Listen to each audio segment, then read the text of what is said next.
Hello and welcome to the Unmissable Movies podcast with me, Stephen Hayes, and Sam Cox. Sam Cox. Yeah, boy. You right? Why are you saying your own name?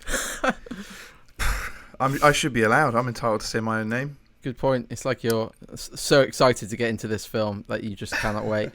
Hey, I was going to ask you quickly before we get into today's movie. Have you seen any other good movies lately?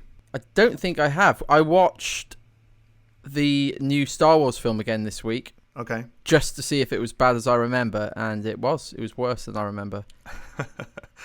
Shame. You? Yeah. I watched Jojo Rabbit. Nice. And loved it. Absolutely loved it. Yeah, I enjoyed Hunt for the Wilder People, which was another one of his movies, Taika Waititi's movies. And it's just brilliant. It's funny. So well, it's got loads of polish, loads of humor, loads of heart. Well, that might be something I need to watch after seeing Shutter Island for a few watches. Yeah, it's not a light-hearted movie, is it? No. So in each episode, we highlight incredible movies that went under the radar, or so we perceive it to be the case. And this week, as I just said, we are looking at Shutter Island. So Sam, what was your general vibe on your rewatch? So I watched this movie when it first came out, and kind of shockingly, and this is where I'm a perfect example of what we're talking about. I haven't seen it since. I never saw it again. I never rewatched it, and just kind of forgot about it. And you don't hear people talking about it. You know, it's like Scorsese being one of the great, movie makers of all history. You'd think that pretty much everything in his canon is like, people stay aware of it, but it kind of exactly what we've said. It just sort of disappeared into the background, and so I hadn't really thought about it. And yeah, I watched it again last night, and man, the crazy thing about it is really the whole movie is designed for its second or third viewing. Yeah, totally. That's where the real genius of the storytelling and the acting and the whole thing kind of begins to slot into place, is on second and third watching. Yeah, so spoiler alert is kind of necessary here because it's big time. If you haven't seen this film and you want to, and you're watching this to see whether or not you should watch it, pause this, go to Netflix in the UK, and Sam... I had to rent it on Prime. Oh, dude. Everything's on Netflix that we're watching. I swear it's I know. I'm not picking films based on whether or not they're on Netflix. Yeah, I'm in the US, and yeah, I had to rent it. So cheers, Jeff Bezos. So the spoiler alert is that it's basically two films in one, and the first time you watch it, you see it from one angle, and the second time you watch it, you see it from a completely different angle, and any subsequent viewings are equally enjoyable. So just be aware of that as we kind of unpack the film. Now, you said it was kind of not held up there with other Scorsese films, and Scorsese's very much known for his gangster kind of gritty streets of New York stuff, and this is a complex psychological thriller, so you can kind of see why it might not have been on the radar quite as much as of other films in his works. I had a little scout around online, and pretty consistently when people have done ranking 25 Scorsese films. Are we saying Scorsese or Scorsese? I don't feel like I've earned the right to say Scorsese. Me neither. His friends and people that he's worked with can say that. The rest of us pawns have to just say Scorsese, because that's what everyone says. I was actually going to call him Marty for the rest of it, but yeah, no, that's definitely out. Okay, Scorsese. Yeah, so consistently it's not ranked amongst his best works, but I think it's got so much about it that actually trumps other films he's made.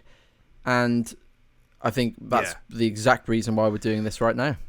I think of Hugo being another one that isn't a very sort of atypically Scorsese movie, but just doesn't quite land for me and for anybody, it seemed, at the time. This one, one of the things I've wondered about why it didn't maybe land so much or stick. One of them is the genre. Horror movies tend to sort of flash in the pan and then disappear. Yeah. Another one is that people love horror movies. They'll go out to the movies in droves to go and see a proper horror movie. And this isn't a proper horror movie. It's kind of a neo-noir some elements of horror, psychological thriller. It's kind of nothing and everything. It's him just throwing the kitchen sink of all of his filmmaking kind of chops in one movie. And that's one of the things I loved about it. Watching it again, I felt like, 10 years on, I know a bit more about him as a filmmaker. I know a bit more about film in general. And you're just aware that this is a guy flexing his muscle. He so knows consummately about the process of filmmaking, and you can see all of that coming together in this movie. Absolutely. For me, the rewatch was interesting. It's the first time I've seen this since having my daughter, so that kind of changed things up a little bit, and we'll get to why. And it makes it a far more brutal watch, actually.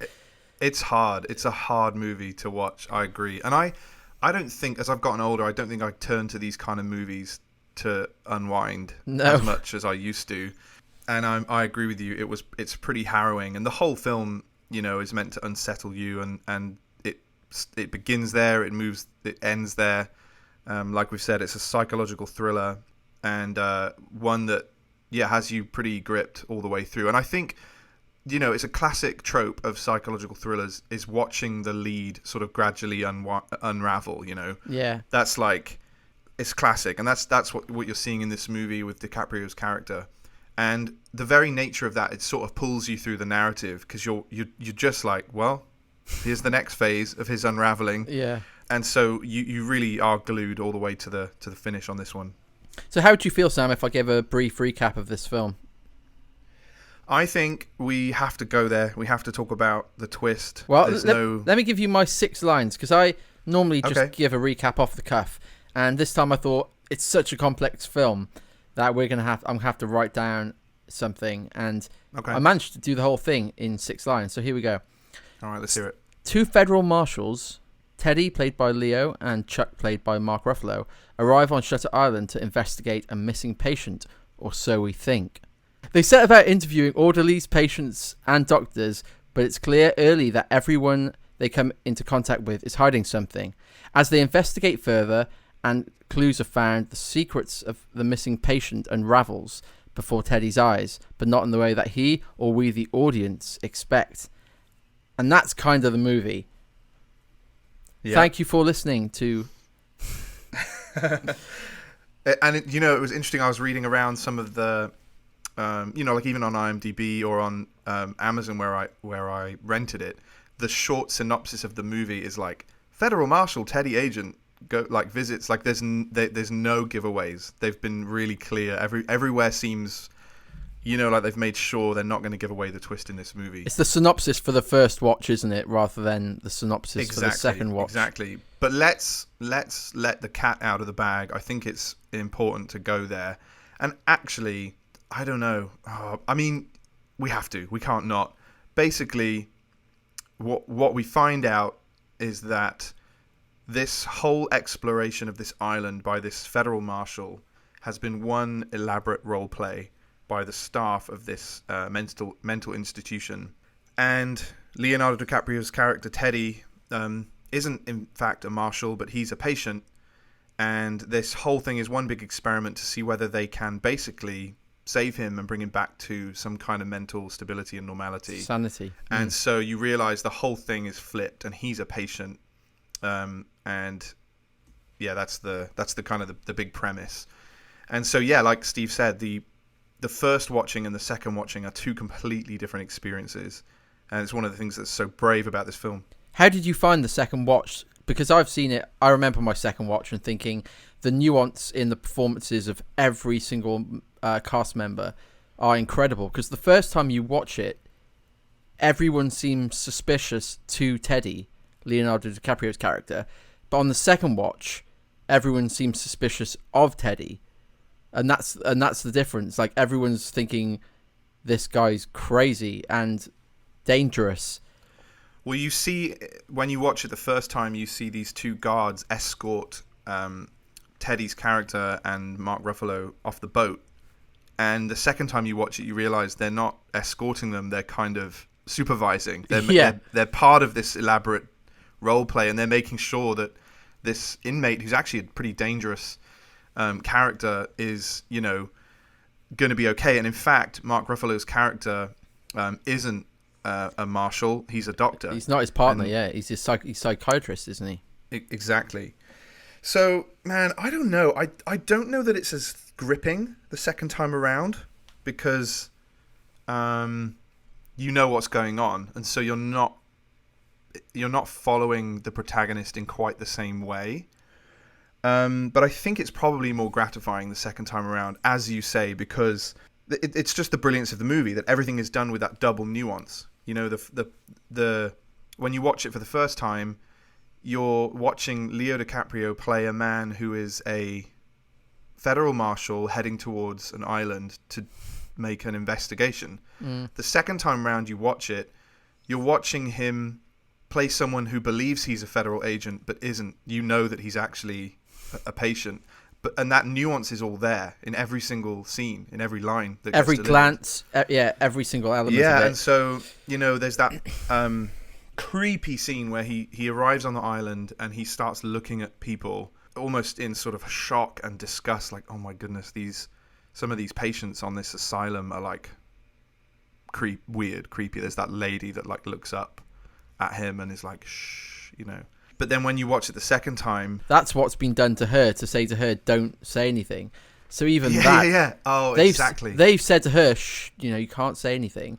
So all these double elements where everything seems like, what is going on this island? The first time you watch, you think he's trying to unravel this, but there's obviously something really sinister going on, and we just don't know what it is. And it's so brave because it's a big risk to do this whole movie hoping that you're sufficiently pulling the wool over the audience's eyes for the twist to work, because you're invested in a normal person looking for an escaped patient, and so when it's flipped on its head, there's this huge payoff, and everybody talked about this is the biggest twist in like recent movie history. But they had to know at the time, like, this needs to be convincing enough that you can watch it either way. And assume the narrative is one thing when it's actually not. Well, what was really clever was kind of towards the end of the second act, you start to think, I'm not sure he is all there actually, but then he confronts this patient who's behind bars, who says, the pills they're giving you, because early in the film he's got a migraine, so they give him pills which probably aren't paracetamols, and later on he gets pills again, and this person then throws that seed of doubt, and we think, oh yeah, maybe he's becoming messed up because of the stuff they're giving him. So they inject that moment at just the right time, because otherwise I think you would start to think, is he's all nuts there? Yeah, he's actually nuts. Yeah, totally. And the fact that he's having these pretty vivid and bloody disturbing flashbacks from early on throw in some seed of maybe this agent isn't all we assume he is. And I think that's where it's in some ways it's not a huge surprise when you finally find out in that scene with Ben Kingsley in the lighthouse. It's not, but I would say the nature of the flashbacks, because part of them are his experiences of liberating a death camp and shooting a bunch of Nazi soldiers. Again, for me, that serves to make you think, okay, he's probably got a little bit of post-traumatic stress disorder because of that. Yeah, of course. Rather than something else. So I get you, but I think almost at the same time, those things... They throw you off the scent.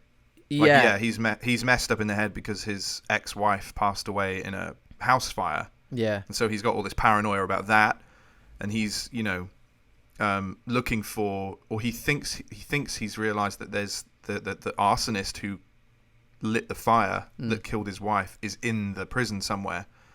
That's right. So we've said it's a psychological thriller come horror movie. Let's just dive into some of the scenes and the way that's sort of accomplished by Scorsese. I found, like, right from the beginning, even when the Paramount logo is coming up, I'm like unsettled. Because I thought the exact same thing. Even when the Paramount logo was up, I was like, oh, do I want to rewatch this film? Because it's really unsettling, but unsettling in a very... I watched it late too, bro. It was like 9:30 by the time I kicked it off. Yeah, That's a late watch. I was on edge. I watched it pretty late myself. I did not get that much sleep last night. But so all through the film, I was thinking stylistically, there's a lot of elements that feel a little bit reminiscent of The Shining. Yeah. Mm-hmm. And even there's little bits of dialogue even where quite early on, Teddy's speaking to Ben Kingsley's character, Dr. I think it's Corley.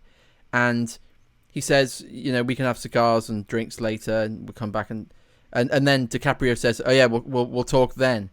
And Ben Kingsley looks at him and just says, we have been talking, Marshall. And it's just done in this creepy, The Shining-esque way. Mm-hmm. And then when I'd finished the film, I did a little bit of scanning through the trivia, and the music at the start has actually got samples from bits of The Shining score. No way. Yeah. Okay. So so I think even subconsciously that if you've seen The Shining and you know that film well, that almost like immediately gives you a little injection of unease. Yeah, and right from the beginning, this movie is going to unsettle you. Even the fact that the first scene is somebody literally being seasick, you're like, oh gosh, I'm queasy. I'm queasy already. Yeah. But then there's that, and this is a film set in the 50s, 56, and so I think. Of the time, it wouldn't have felt unusual. But for a movie that came out in 2010, there's this very, very in your face 40s, 50s-esque kind of Bernard Herrmann, very Hitchcock score. It's like so in your face that it's just disturbing. You just feel unsettled and immediately. It's slightly too loud for your ears. Oh yeah, it's way too loud for what it would normally be in a movie. For me, the scenes that really stand out are all the ones that feel like clues. So things like the scene where they arrive and Mark Ruffalo can't get his gun out of the holster because he's a psychiatrist. He's not a marshal. Yeah. There's another moment where he's interviewing the patients and he asks a woman about Andrew Lydas, which of course is him. And she's like, never heard of him, and kind of gets really agitated. And you see the kind of confusion on DiCaprio's face, Teddy. And those scenes are so brilliant because they give you just enough really for you that you could figure it out. Mm-hmm. But you're never entirely sure. And again, they make the second watch you realise the genius that's going on. Yeah. Any other scenes that kind of stood out for you?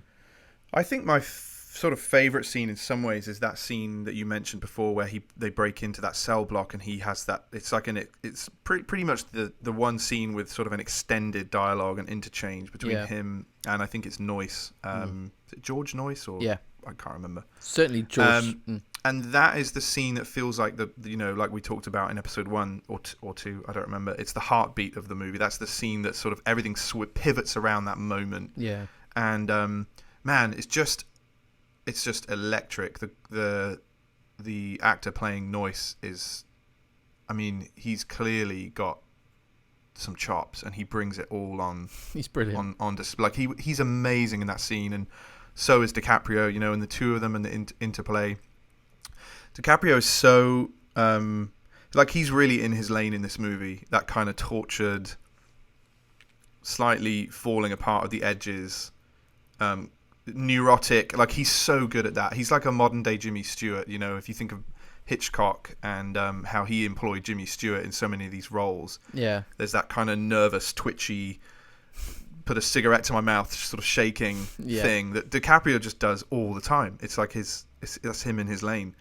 And I think it's on full display in that scene where he's trying to desperately keep the match lit so that he can see the guy's face, and he's just losing it. I think that's my favourite scene in the film. Yeah, the match thing is a cool turning point because throughout the first kind of half of the movie, anytime he has a cigarette or anytime he needs a match, someone else lights it, and then from the second half onwards, he lights his own matches from that scene, and it's almost like a visual cue to the shift into or descent into his own psychosis.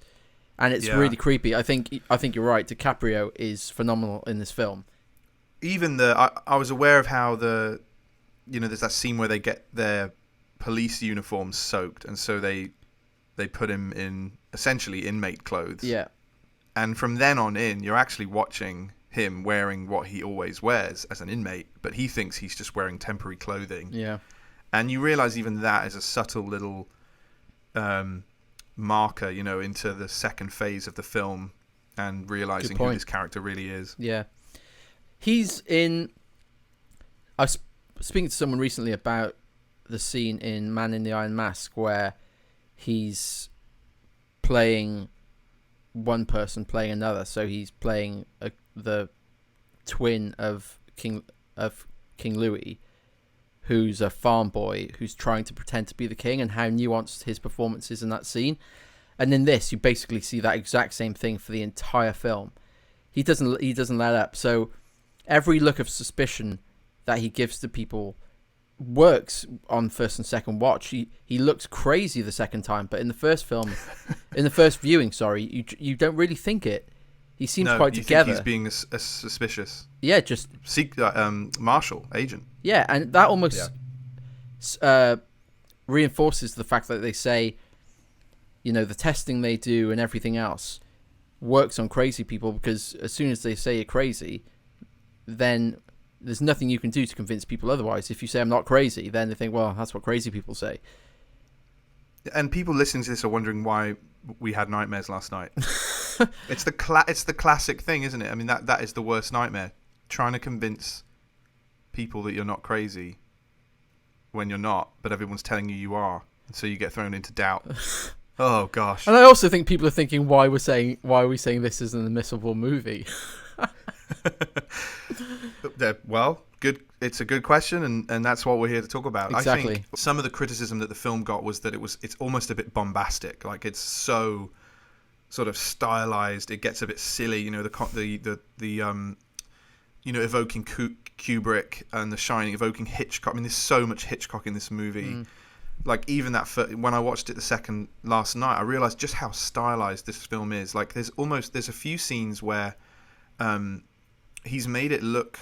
I mean, it just reminds me of shots in, like, The Birds and other movies where it's clearly green screen. That first scene on the boat where they're approaching the island. Yeah. It's clearly green screen, and the background is clearly fake, but it's intentional, and I think it's trying to subtly evoke Hitchcock, which they that's all they had back then. I think it's also trying to evoke.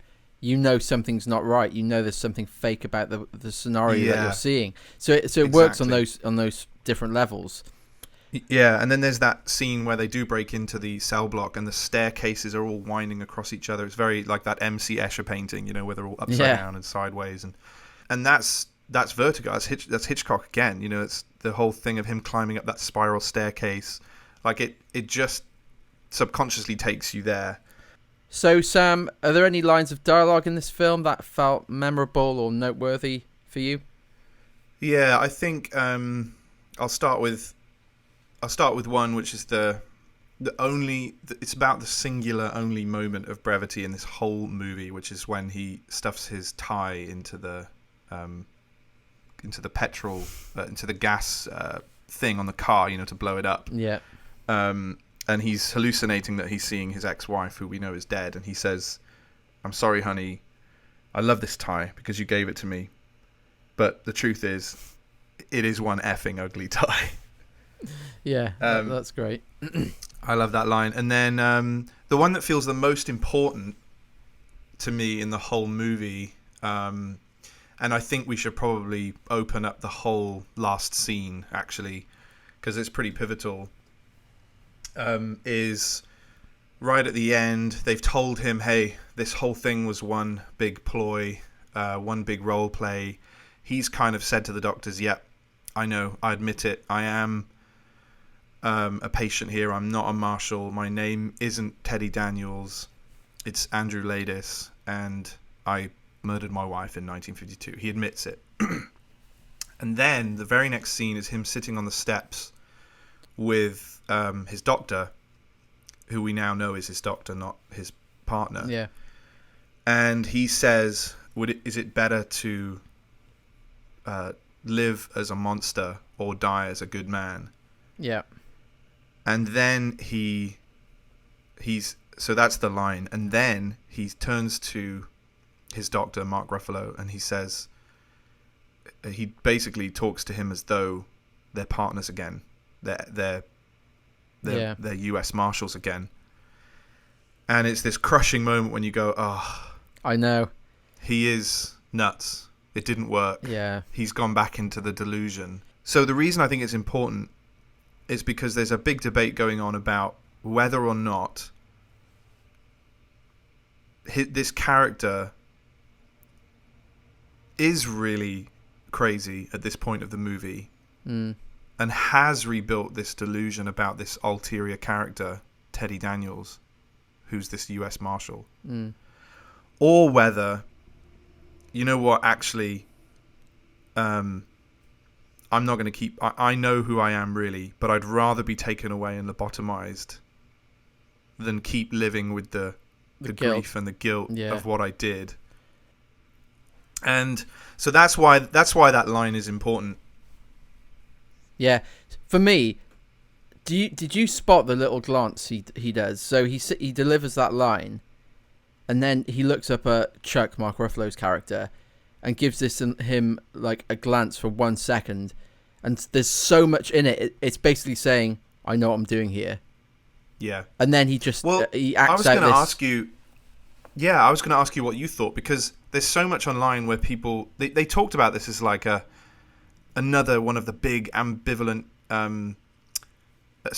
ambiguous endings of a movie. Like, is he crazy or isn't he? I don't think it's ambiguous at all. I think it's very clear that he is, deciding, I'm going to let myself be carried away. Like, even the look he gives to Ben Kingsley, the doctor, even the fact that the guards don't have to come and drag him, like he kind of hands himself over. And so that line, he's saying, I'd rather not live as a monster. I'd rather die as a good man. You can scrape a bunch of my brain cells out. I'd rather that than live with this guilt.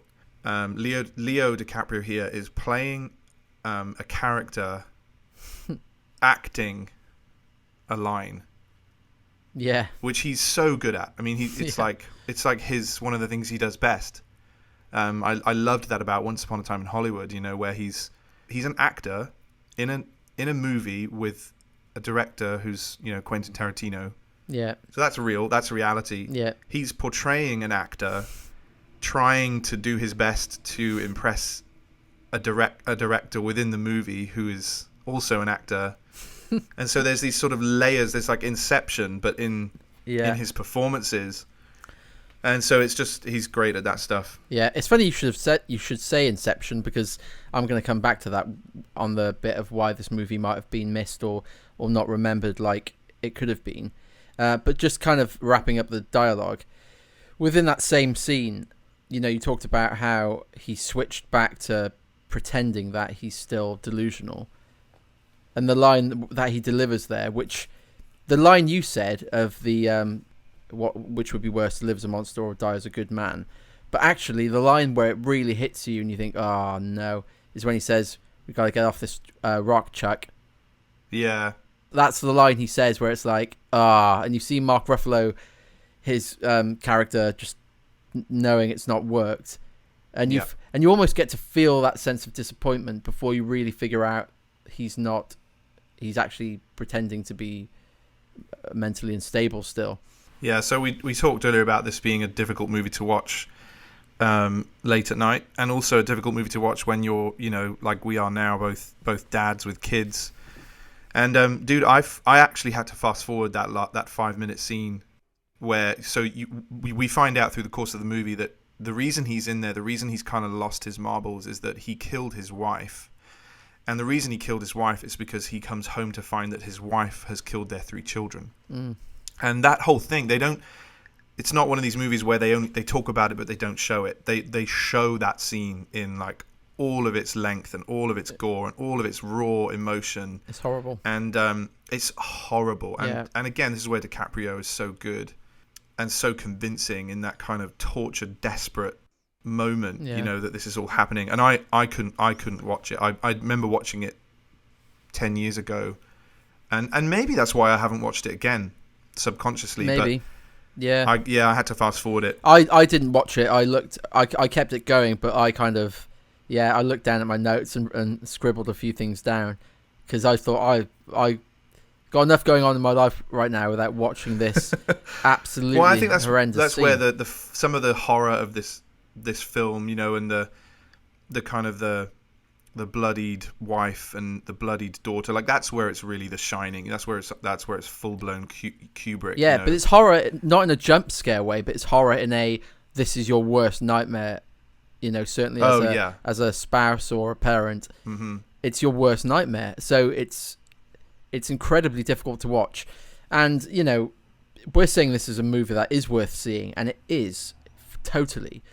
But these are helpful caveats that if you're not feeling your strongest right now, or you've got kids, or it's probably not the best timing, and just before bed probably isn't the best timing. It's brilliant to appreciate from a storytelling perspective and to enjoy the performances and the cinematography, but at the same time, it's a difficult film to watch. So why do you think this film was missed, Sam? Or why do you think it hasn't gone on to have acclaim amongst Scorsese's other works, or lots of people just haven't seen it? I think when you had, like, just thinking about DiCaprio in this moment, you had Blood Diamond, Catch Me If You Can. There's some like very palatable, The Departed, Hollywood kind of movies, and this one comes along in the middle of that stretch, and it's just not quite as palatable. And I think that could be one reason. Yeah, for me, this came out the same year as Inception. And as I was watching it, it kind of struck me how many similar elements that this has with Inception. Now, of course, from a narrative perspective, that's not the case. But you've got Leonardo DiCaprio as the main protagonist, or antagonist, depending on how you view the end of this movie. But he's the main character who's got a wife with severe mental illness who does something that affects his mental stability or makes him question his reality. There's even elements of the music that feel similar but in a different way. So even in Inception, you've got the long dun, dun, and in this movie you've got a similar thing but in short bursts. So there's similar things like that. They've both got pretty big plot twists or things that make you question what you've been seeing at the end. So you've got all those things all in the same year with the same actor, and Inception was just more accessible. So I think that film, if you're going to talk about one, people talked about Inception, and I think there's a lot of crossover in those elements of it, and perhaps that passed people over. But also, people like films and people like to go and see them. But psychological thrillers and horrors are a niche, and you're either into them or you're not. So I can see any horror trailer, for Saw or Hostel or any sort of horror film. And I love that you named two horror movies from at least 15 years ago. Yeah, I almost said Scream. But that proves my point. Hey, all right, then one from last year, Saw 17 or whatever they're on. Okay, that's better. But the point is, they just wash over me because I'm not going to go and see them. I don't really feel any draw towards those films, and probably the only reason I saw this was because of Scorsese and DiCaprio. Yeah. If they hadn't been in it, I probably wouldn't have seen it. So yeah, I think another reason, just a boring one, but it came out a bit early in the whole Oscar run, and so it didn't get nominated for any Oscars. No. And so it's one of those things where it's a great movie that came out just slightly too early for that whole Oscar highlight, sort of re-highlight moment that tends to happen in the cycle of the year with movies. So it got missed for that reason. Do you think there's any kind of big problems with the film? I think pacing is a problem. So when he has his whole confrontation with that patient in cell block C, I think it is, and he looks over at the lighthouse, you could almost have him go straight to the lighthouse there, but he doesn't. He goes back, and he goes back to the main facility, and they say that Chuck is that he's made him up, and they force him to question his reality more. and he blows up the car and he does a few other things, has a few other conversations, and I can't remember the character's name, but he's the German psychiatrist, and he feeds in the thing about being a monster, so you get a bit of payoff there. But really, there's about 35 minutes of the film that you could probably shave off, and it's about 2 hours 20 as it is. And for me, I'd almost forgotten, because I paused it and thought, how is there 45 minutes left? Doesn't he go straight to the lighthouse here? And he doesn't. Yeah. He goes back. And the whole narrative is kind of suspended without really going anywhere for a good 30 minutes. Yeah. I agree. And especially because I put it on at 9:30, I was like, oh, dang, I wish this was a slightly shorter movie. Yeah, totally. I think we should end with, there's just a couple of really strong supporting characters. I think Ben Kingsley's hit and miss for me, like, in general. Totally. But I like him in this movie. I think it works. I think there's and Max von Sydow, who's the German doctor you mentioned. Right. He was in The Exorcist, so that again there's a little evocation of the genre here that Scorsese's trying to do. And The Force Awakens. But yes. Also quite a dark movie, of course, for different reasons. But one of the things I've realized watching it this time around was how stylized it is. It almost feels like pantomime-y. Like, here's the doctor with his bow tie and pipe. Yeah. Here's the two US Marshals with their kind of almost costume party FBI hats. Yeah. And then you've got the introduction of Max von Sydow, the Dr. Naring character, and it's the kind of the James Bond, the armchair by the fire thing, and it kind of feels very theatrical, which I kind of like. I kind of enjoy that thing. But I think Emily Mortimer's really great in this film. The first Rachel, yeah. Patricia Clarkson, who I really only know from the Green Mile, yeah. As well as this, she's really strong. And then I wanted to ask you, he's obviously created this projection of Andrew Laedis, who he's accusing of setting his house on fire and killing his wife. Now we've learned by now that that's a complete delusion. There was no arson. There was none of that really happened. But he walks in and he sees his projection of Laedis, portrayed by an actor called Elias Koteas, who looks more like Robert De Niro than De Niro. He looks like Robert De Niro. I know. And not only that, he looks like Robert De Niro in Taxi Driver. He does. I was going to say the exact same thing. And it's like, was that intentional? Was that a thing? Has Scorsese ever said, like, this is something I wanted to do? It made me think, like, dang, if that would have been the best cameo ever if that was actually De Niro. Well, I thought the same thing. And when I saw it the first time, I thought, it's De Niro, and I was like, oh no, it's not. But I genuinely thought for a few seconds it was De Niro, and I thought, what a brilliant time to bring together Scorsese's two most common actors. But to put De Niro in a movie where he doesn't really have any lines and it's a 30-second thing would have been even cooler. Oh, right? Yeah, totally. Yeah, I agree. But I don't know. Who knows if that was intentional or not. But even the thing you say about the costumes and it seeming a bit like they're dressing up, even that makes me question, is that intentional? Like the fact that, like with the green screen in the first scene, everything seems a little bit dressed up and a little bit pantomime-y, as you say. Yeah. And all those things serve to unsettle you as a viewer. And then you've got this, as we said before, horrendous music invading your ears. I think it helps make it actually a slightly more entertaining film because it's not this like hyper real, very, very disturbing. It's pretty theatrical. There's all these fast dolly pans, that you notice. You're aware of the filmmaking. Yeah.